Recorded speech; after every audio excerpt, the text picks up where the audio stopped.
We're going to be talking about the evolving ETA model, and what's up, Lou?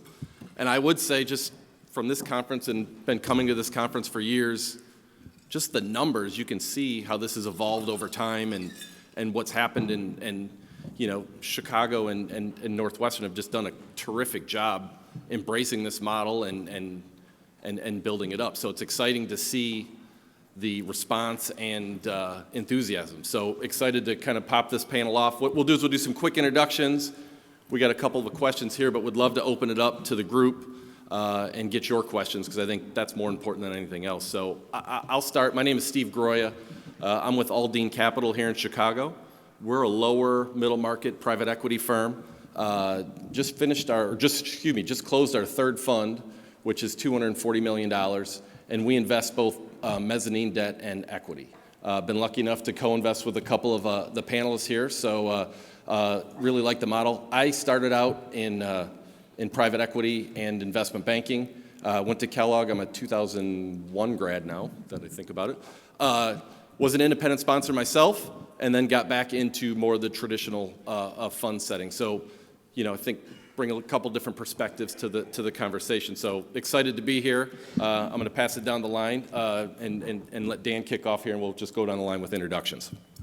Great, thanks, Steve. My name's Dan Phelps, and I'm from Salt Creek Capital. We're an independent sponsor, and I guess part of this discussion because we're an alternative track ETA path for executives that are later in their career and want to partner with a group to complete a transaction and acquire a business.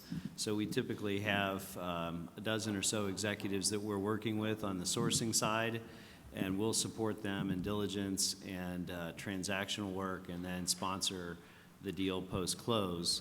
We've completed about 30 transactions in the last 8 or 9 years, and very much generalists. We do a lot of manufacturing, industrial. We've done some food-related businesses. But it's always looking for businesses that are for sale that need new leadership, and our executive partner being a key differentiator for us in winning the deal is really what we've built our strategy around. I'm Phil Colaco, and first of all, I'm 49 years old. I work in a really young person's industry, but I feel incredibly old at this conference. Feels like everybody's in their 20s and 30s.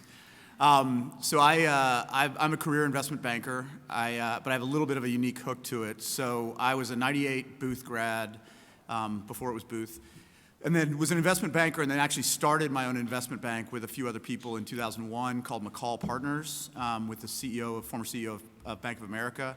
So kind of had that experience of trying to lease a copier and create a website and all those things. Grew our firm for 12 years, opened offices in Dallas, Los Angeles, Atlanta, a few other places. And then in 2013, we sold our firm to Deloitte. So I'm now CEO of Deloitte's investment bank, both in the US and globally. But what's interesting about it, hopefully, and relevant for all of you, is we are the largest, most active investment bank to entrepreneurs. So we in the US do 100-something deals a year, but we focus very, very much on privately owned businesses, and we'll go relatively small. Our average deal size is somewhere in the 100 to 120 million range, but we'll go down. We have lots of interesting sourcing strategies, which I'm happy to talk to you about, to find entrepreneurs of businesses in the 20 million revenue, 40, 50 million revenue. And so some of those will be too small for us, but one thing we've done in the past is flipped those to lower middle market private equity, to searchers that have a specific industry in mind, a specific geography in mind. And so the reason I'm here, I did a podcast with Booth a few months ago, is to really try to help the searchers find good opportunities. Good afternoon, Mary Josephs. I am founder and CEO of Verit Advisors. So I started my own firm 10 years ago. I used friends and family for our seed capital, and then have self-funded our growth since then. Our specialization as an M&A advisory firm is in ESOPs, or employee ownership.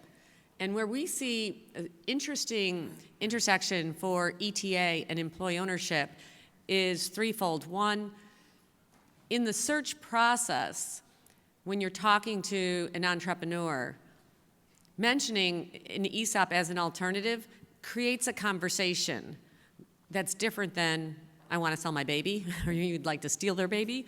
The second would be buying ESOP companies. Most ESOP companies are smaller businesses, and the leader might be exiting, and it would fit perfectly and align perfectly with an ETA strategy. And then the third is bringing in growth capital to ESOP companies. So look forward to the conversation. Hello, my name is Trish Higgins, and I'm one of the founders of Chenmark Holdings. We are based up in Portland, Maine, which is slightly colder than here, so it's a tropical vacation for me. We started our firm I started my firm with my husband and my brother-in-law, so very unconventional founder team, and we focus on buying companies that searchers are generally looking for, sort of stable assets between 1 to 3 million of cash flow. But the twist with us is that we're a holding company. We buy 100% of the companies, and we sort of try to create a sort of shared team culture between all of the companies that we own and the people who work for us in them. So we own 6 companies throughout New England and 1 in Western Canada. We do look all over the place, but with a focus on those geographies. And we are happy to be here. Great. Hi, I'm Luke Kenter. I am old. As a father of a daughter who's currently in business school, I feel like I'm the old guy here by far. Anyway, I'm a founder of a private equity firm based in Chicago called Prospect Partners. I'm a graduate of what we used to call the GSB back in '84, when I'm not sure all of you were born. Graduated from there, worked at McKinsey for 5 years, and then became into the private equity business about 30 years ago. First for another firm. Then I worked for 5 years as what we used to call a fundless sponsor back in the day, and did about 5 or 6 deals on my own back in the starting in the early 90s, ending up in 98. One of those companies I still own to this day, so I started off as a fundless sponsor back in the 90s and kept my one manufacturing business today. That is a kind of a family holding company that's kind of turned into, so I've owned it for 25 years, and we've just done bolt-on after bolt-on in that company. So I run that company as chairman, not active day to day. My day job is running Prospect Partners with a partner here in Chicago. We manage funds. We're a standard private equity model type firm. In the last 20 years, we've done 50 or so platform companies and grown them over time and sold them, and been pretty successful in the private equity business. I think what's attractive to us about and why we're here, at Prospect, we follow the same model we've been doing all the time, is trying to find companies that can grow. They're in the 1 to 4, 5, $6 million of EBITDA, and then grow them over time. But we have to find a growth model that can get the returns we're trying to get for our limited partners. And we found that an attractive way is to sometimes partner with an entrepreneur, a deal finder, a source, an ETA guy, person that found an opportunity, that found a team that can morph into a deal for us. So we have backed a number of what we would call sponsored backed platforms in our practice at Prospect. I've been the sponsor of most of that stuff. And the deals come to us just like, we got every wacky story you can imagine in terms of how they come up with these transactions, and this is probably the stranger almost the better. In addition, we fund, if the company is too small for our fund, myself and the partners, we have been investing in smaller companies that don't fit our model inside Prospect, but we'll fund those as well. I'm backing, 4 or 5 guys that are, I use the word guys, meaning men and women. Forgive me for my age. That are doing that stuff now, and so I'm in a bunch of privately funded deals where my only rule is they don't have to come to meetings. And so we've done a bunch of those deals. So I'm in the business from 3 different ways. I was a founder of a deal finder myself. I still own a platform company in that space. We've been backing those people as Prospect for the last 20 years, and we're currently doing some small deals as well, so we're wearing multiple hats, and happy to meet with you guys today. Thanks, everybody. Lou, I'm going to start with you on this, and this actually hits me, too, because I've known Lou for a long time, and when I left Prairie Capital to become an independent sponsor, before I did that, candidly, one of the first people I went to go talk to was Lou, and I sat in his office and we talked about kind of the pros and cons of these type of models. And And just as you walk through this, you mentioned you touched this from a lot of different spots, and I've been lucky enough to do that. I've invested in some search funds as well, and we've looked at that. You've seen the model kind of from the beginning to where we sit today. Any trends or changes that you've kind of seen over that? I was thinking Period? about that. I was thinking about that coming over. Would I do it again today? To start from scratch, and I don't know. Every time I see my father-in-law, I thank God for him, because I went out on my own and turned down a job, and we just had our first kid. That's the kid now in business school, and I basically did not take a job and went out on my own and started dialing for dollars and putting deals together. And I realize now, if my future son-in-law did that, I'd kill him. So it is a hard decision to make, because you're passing up opportunities to earn income. All you guys people are employable. You can go get a job. You can get a job at great places coming either from Kellogg or Booth. So I think it's a tougher call today. Yeah. And I look back today, I think the other thing that's different than when I started is valuations are at an all-time high no matter how you look at it. Interest rates are an all-time low no matter how you look at it. We had it, as my son tells me, much easier when I started than you all have today going forward. Having said that, if this is really what you want to do, and you're like me, you can't find anyone you'd really want to work for, then maybe I don't want to poop on your dreams. Go for it. But it is a harder market today than it was 20 years ago, or God, whatever it was, 25 years ago when I started. Yeah, no, that makes perfect sense, and I think that is right. As you kind of look at the landscape, it has just definitely changed. Trisha, as you go in there and are convincing companies to sell, and there are a lot of different options for them to sell to a strategic buyer, a well-funded private equity firm, do we call it a modified family office, or do you run into any hang-ups, or how do you compete in those types of meetings? And I think it bodes well for the searchers here, as you kind of get in there, you've got great ideas, but you've got to convince that seller to sell you the business, and that can be tough. Yeah, I think there are a couple things. The first is that one is everything we're doing is authentic to us. So we're working with small business owners, and so we are talking about business, but it is personal no matter what, and it is their baby. And so we try to focus on being authentic and true to who we are in those communications. So we try to, we're casual in our dress, we're casual in our talk, we don't throw around a lot of finance jargon, and we try to really connect with the owner on their terms, usually at their house, usually with their spouse. And we tend to say, listen, we are a family-run organization. We intend to hold our companies indefinitely. Yep. We don't have any exit plans. We're buying things that we intend to own for a long time and focus on helping their operations. And so we can play up the husband-wife angle, we can play up the brother angle, because every small business, generally speaking, whether on paper or not, is a family business of some sort, and especially the transaction is often a family-led decision, whether you know it or not. So we try to sort of meet owners on their terms.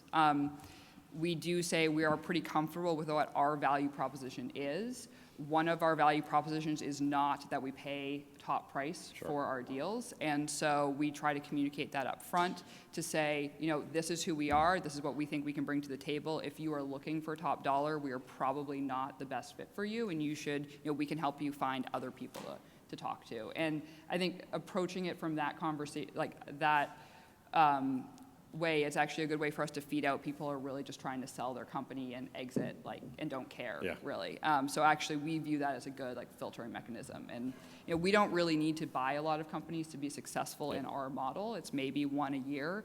So our approach might be different if we were looking to, buy a lot. And frankly, we don't even have to buy any companies. So if that approach doesn't work for 5 years because of the economic cycle that we're in and valuations are high, we'll just wait. Yep.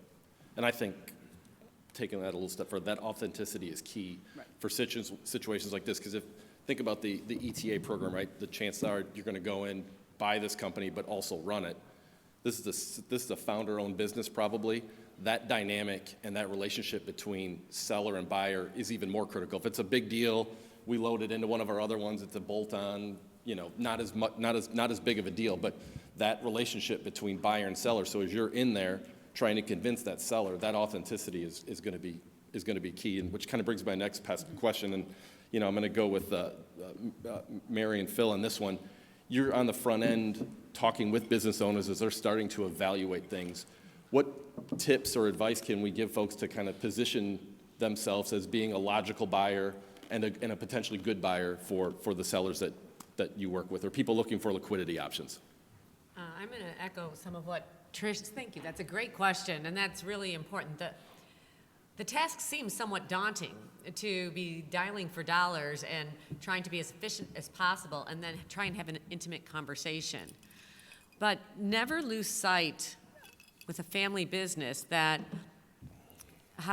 what a intimate and sensitive conversation it is.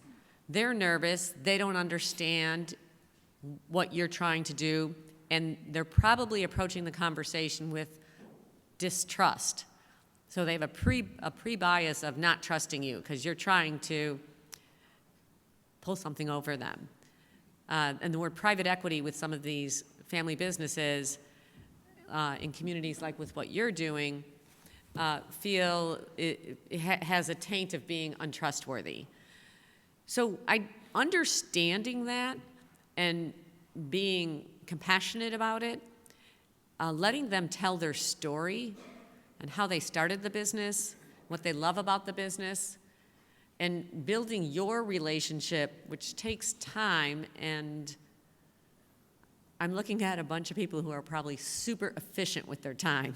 So it's having a mindset that this wasting time part is really part of the investment. Yeah, so I agree with everything, but a different spin. So we have an outbound calling effort in our practice. We make 200,000 calls a year, so we're calling on these entrepreneurs. And so to Steve's question, I mean, we sit in a lot of rooms with a lot of business owners in a given year, and this is really, really important to us. And I again echo some of the things that Mary said. First of all, it's they want to see passion, they want to see energy. They're entrepreneurs. They have grown a business or built a business over a long period of time, and they want somebody that's excited to get to know them. Second, definitely agree. I think the number one thing is being a good listener. These business owners, if you think about it, they don't have peers. Most of them don't have boards. Most of them, their peer set is at the country club, or some of them do IPO, but most of them, there's nobody in their company they can really talk to. A lot of people in their family they can't talk to.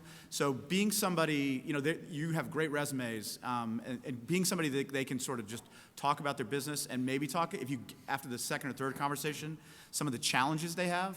I think asking them those kinds of things. We always ask entrepreneurs, if you had $10 million of capital that you had to put into the business, what would you do with it? If you weren't going to take a dividend, if you were just going to grow your business, and I gave you $10 million, what would you do? Would you make an acquisition? Would you hire somebody? Would you build a new service line? And you're trying to get them engaged in a conversation which is eventually going to come back to why they need you. And the other thing I'd say, which is also interesting, is a lot of times people don't hire us necessarily because valuation multiples are 11.5 times versus 11.25 times.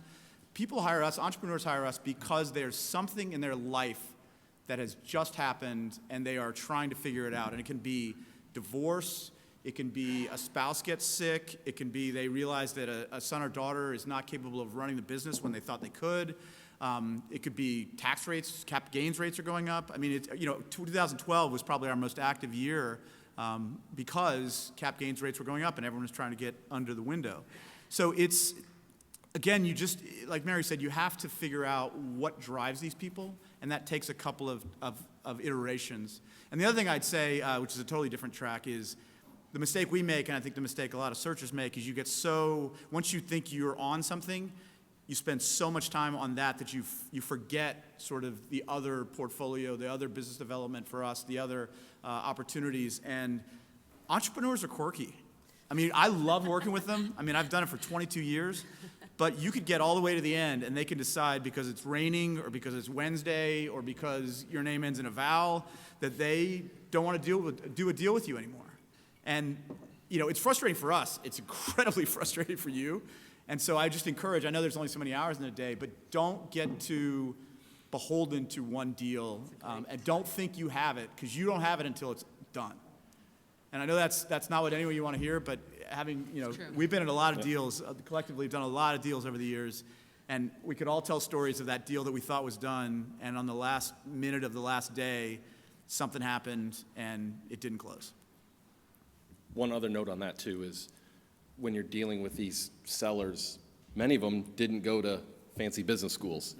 And they really don't like the people. And who they don't, did. they don't like PE, and they really don't like business school folks. So I say that tongue in cheek. So when you're in those meetings, it's key to have some empathy. Don't try to be the smartest person in the room, even if you are. Talk to them. It's Mary's point of getting to know them, what excites them, what drives them, what runs their business. I've found that just plays so much better than saying I had a 750 GMAT and graduated top of my class. It just works. Throw one more thing. I mean, the other thing that people ask us all the time is about industry knowledge, and I think you want to go in with a little bit, but I think if you try to go too deep with them, you're going to get crushed. Because if you think about it, these people know their industry better than you will ever know it, and so you want to show them that you've done the research, but to try to tell them about their business is a fool's errand, because they will eventually call you on it, and then you will definitely look bad. So I think one of my big competitive advantages, I did not have a 750, nor did I graduate the top of my class, so it's worked out pretty well. Dan, I'm going to set you up with a softball here. We've kind of talked about getting to the seller. Now, you've worked with multiple kind of entrepreneur through acquisition folks. Given your business model, you work with executives to try and find companies. Can you help out everybody in the audience with some themes, some traits that they exhibit that kind of benefits them and helps give them a higher likelihood of success? Yeah, absolutely. I think this theme that we've heard from a few folks on really building rapport with the seller and respecting what the seller has built. Many times we're buying businesses from a founder who has spent far more time building that business than raising his or her children. And so it really means a lot to that seller emotionally. And it's our job to convey confidence, and we encourage our executives to use words like steward of the business in its next phase of growth. And ideally, if that seller sort of sees our executive as the natural person that he or she would like to have sitting in his or her seat when he's or her gone, is a win. And we've heard sometimes sellers say things like, "My gosh, how did you Salt Creek guys find this person? This is the type of executive I've been looking for 3 years to try to hire." And the fact of the matter is, many executives are not looking for a W-2. They're looking for an opportunity to become an owner and investor in the business. And the only way that transition can occur is if there's a transaction and control of the business is sold to us and that executive. So, that rapport building and that building of confidence that employees and customers will be taken care of after that seller is gone is a big part of the transaction and shouldn't be overlooked. Anybody have anything else to add to Dan's comments there? Great job. You nailed that one. I knew you would. This was a couple just kind of basic questions, but we'd love to do is open it up to folks in the audience here to see what kind of questions we can answer. You've got some great resources here at the table, so would love to open it up to some questions that folks have.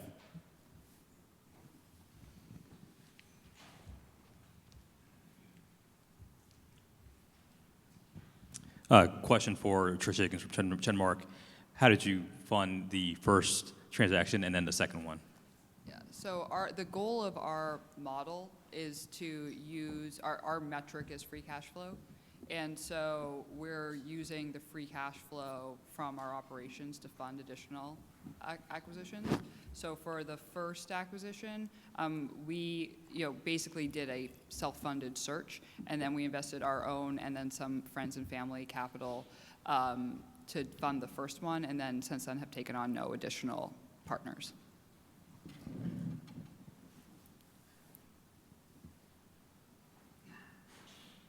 We couldn't have answered everything. There's got to be a couple more questions.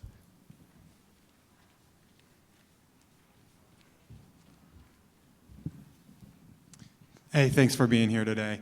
My question's for Lou. I'd wonder, you mentioned some of the different or the unique ways that people come across deals, and I wish or love it if you could share some of some of the ways, the different sourcing means that you've seen that have been effective. Thanks. I don't know if this is a repeatable story, but I'll tell you my favorite one.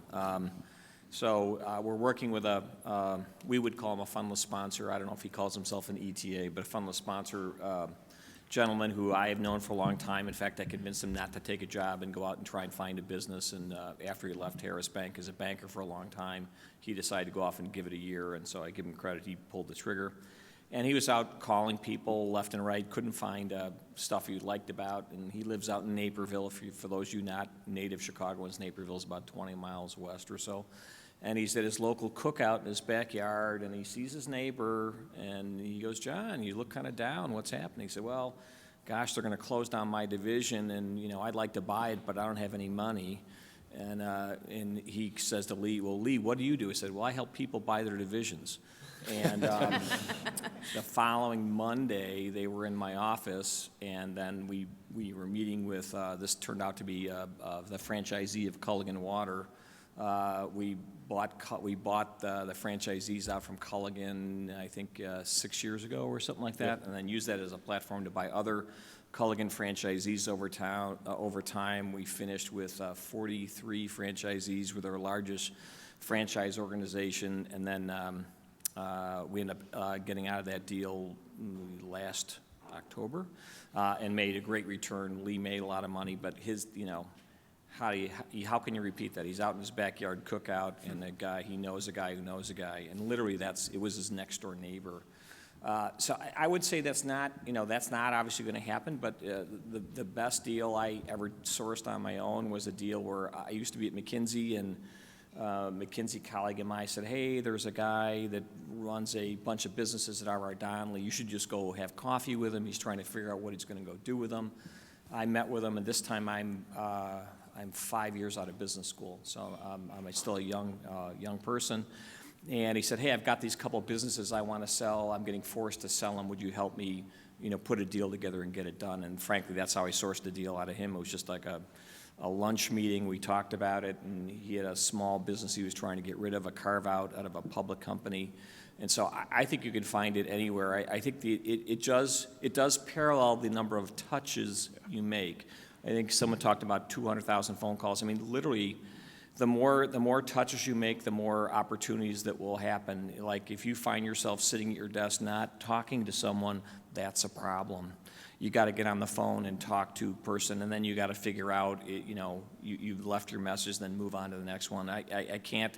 There's no other easy way to do it. No. You have to put in the shoe leather time, and you have to be, as someone said, I don't know if it was Dan or somebody talked about, you have to be smart enough to think the other guy on the phone is not wasting your time, but you can't be pompous enough to tell him how the industry works and you're not in it. So you have to find that middle ground to encourage him to talk to you as just a business person and get him on the same kind of level. I was just on the phone with an entrepreneur today before I came over here, and we talked about how to make that personal connection. And he talked about his daughter, and his daughter was really the heir apparent in the company. I asked him how old his daughter was. He said 31. I have a daughter that's about the same age. We spent the next half hour talking about our daughters.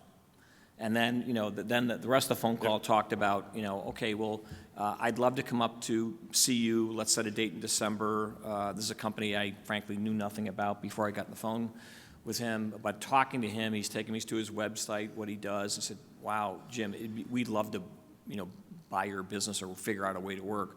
And I left today saying, let's set a date when, you can get together with your daughter and we can, have dinner and push some thoughts around. And that's it. Yep. I mean, you got to make a connection with that entrepreneur. You've got to figure out how to reach him or her on some kind of base level that's that has nothing to do with business school. I like to think we're psychologists, psychiatrists, much more than business people.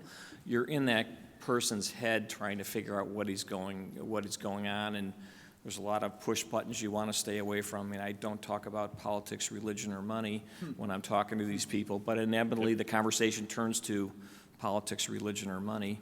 And so you've got to find out how to get on his same program. I mean, this company that we're talking to today was an importer of products, and if you're in the import business today, you can't talk about that without understanding where we are in the tariff war with China. How are you dealing with that? We've got the same problem in some of our businesses. Are you offloading into Vietnam? And we spent 20 minutes talking about that.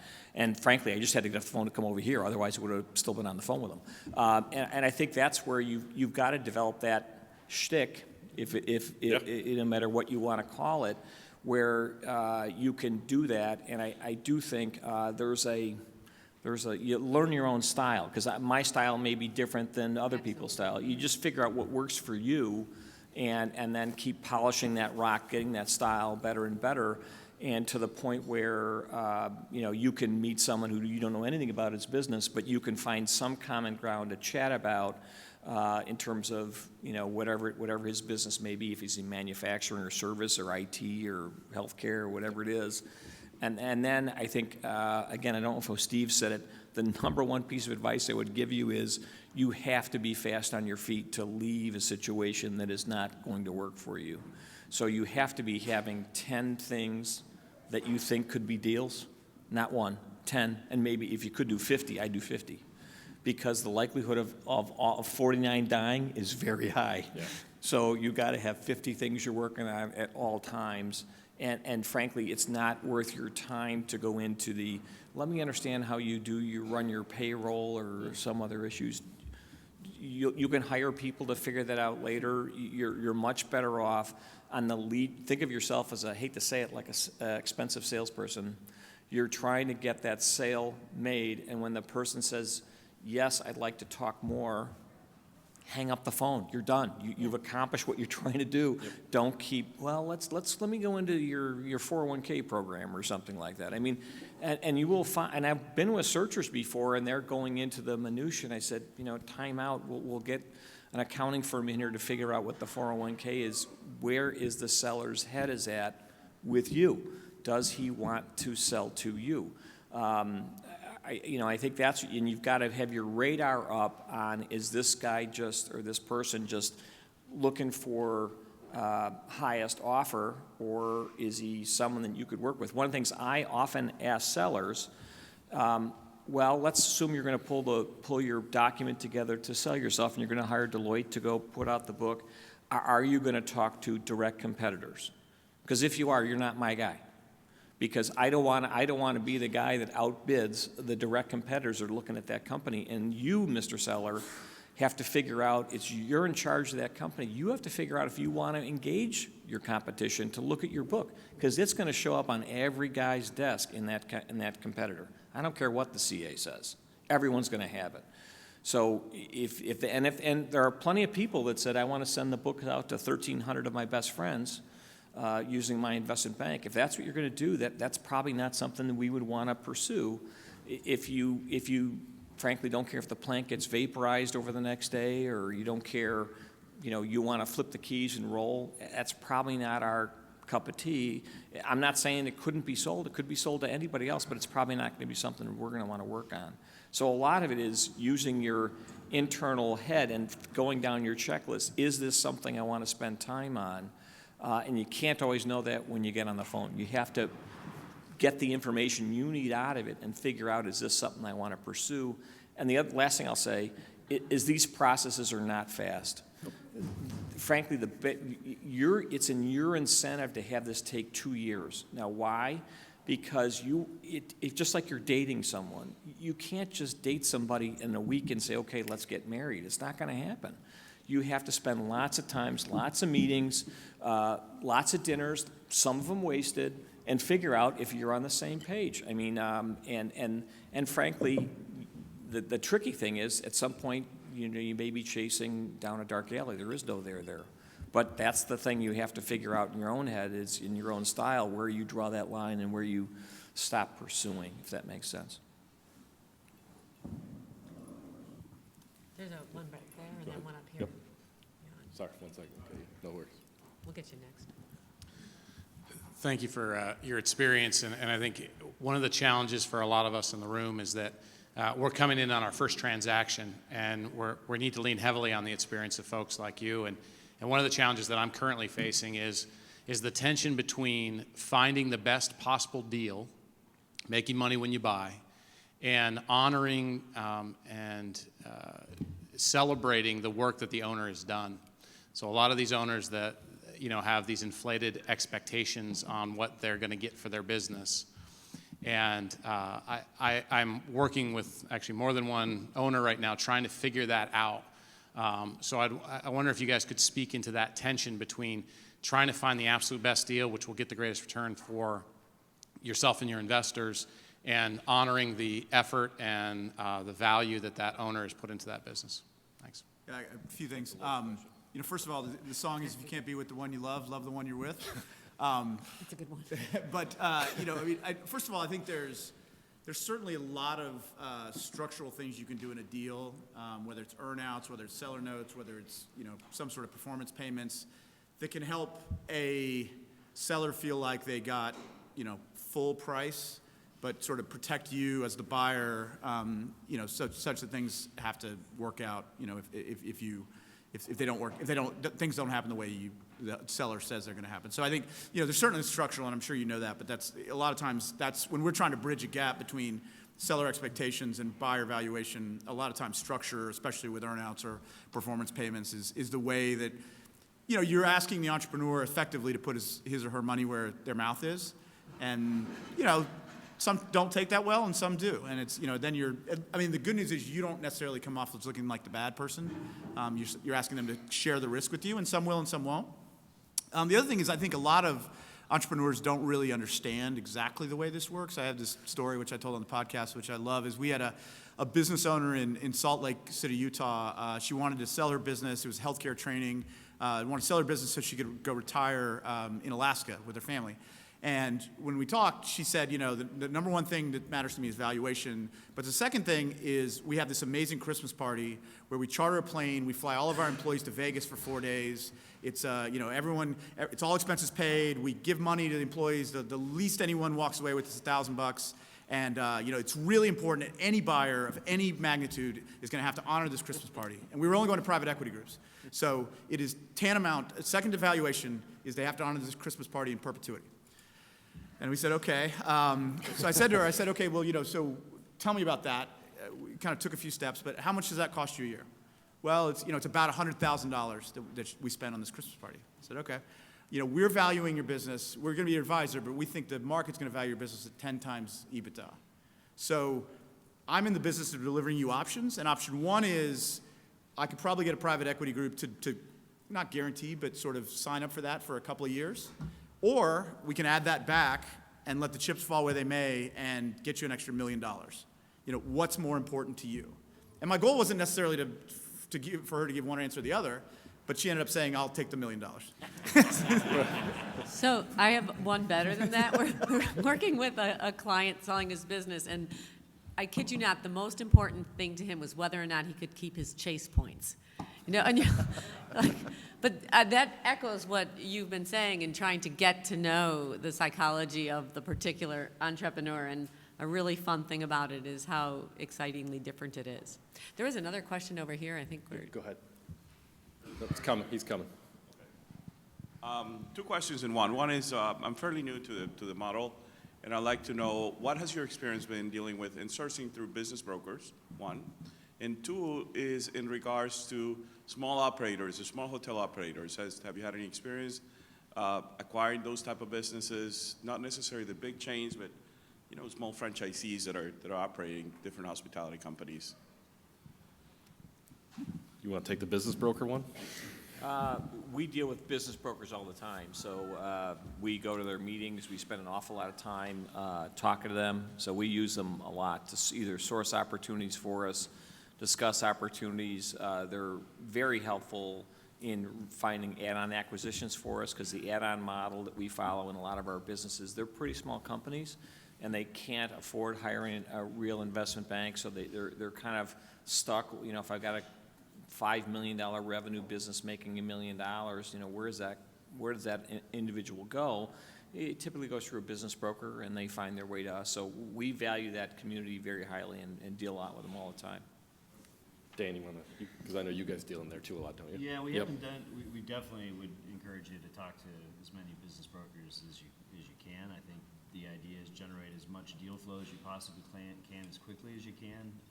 You're fighting against opportunity costs, so the longer it takes to find something, the worse it is for you personally. So I think they're a very valuable asset. I totally agree with Lou. And we haven't done anything on the hotel operator side, so I can't offer you much there. The franchise model is tough because usually the franchisor has right of refusal to succession leadership. So it'd be important to understand that, and it's usually the franchisees of scale with that have existing leadership that are more open to some sort of a transaction. Can I add something? Yeah, please. On the broker side, we've sort of found that a lot of the search community sometimes treats brokers as sort of like low-grade real estate brokers, and I think that's a big mistake. Because I do think that like they are basically in the same business that you're in, which is working with, you know, small business owners, help them transition their businesses. And I used to work on Wall Street, and you know, part of the reason that you go to, you know, dinner with whatever your Goldman Sachs rep is so that when there is a good trade for something that they know you want, they call you first. And I think that is lost sometimes on the search community, where like developing relationships with certain brokers you know or in the markets that you want to be, so that even if a deal is public, like they can choose who they call first to let know there is a deal coming to market. And I think that cultivating those relationships is something the search community could probably do a better job of. Yeah, I would add that there's not a correlation between quality of deal and quality of broker. Some of the best deals we've seen have come with terrible looking material from a broker that maybe gets, you know, one deal done every other year, but for some reason he stumbled into the right owner's office at the right time and signed him up. And so you really can't judge a book by the cover. You really have to sort of understand the quality of the business model sometimes behind what may be less than stellar representation. Well, and I think also it puts an emphasis on valuing the relationships and the experiences you have, because you never know, you know, you may talk to a business owner and that one may not work out, but that person may have another contact that does work out. And I think we all have those stories where somebody we thought, you know, might be a source of opportunity, we just treated them well or respected them or listened to them, and they end up delivering another source through another channel. So, you know, again, I think Lou said it right. I mean, you definitely want to cut bait when it's time to cut bait, but you also need to treat people with respect, even if you don't think they are, you know, of the quality that you are, because you just don't know where the relationships are going to come from. I think we got to wrap it up. So we can hang around for a little bit too. We're in the book, so if anybody has any questions or whatever, feel free to contact anyone. But really appreciate you taking some time to sit down with us, and you know, wish you the best of luck as you go out and find those opportunities. And if you find anything we can be helpful, you know where my name is. So thank you.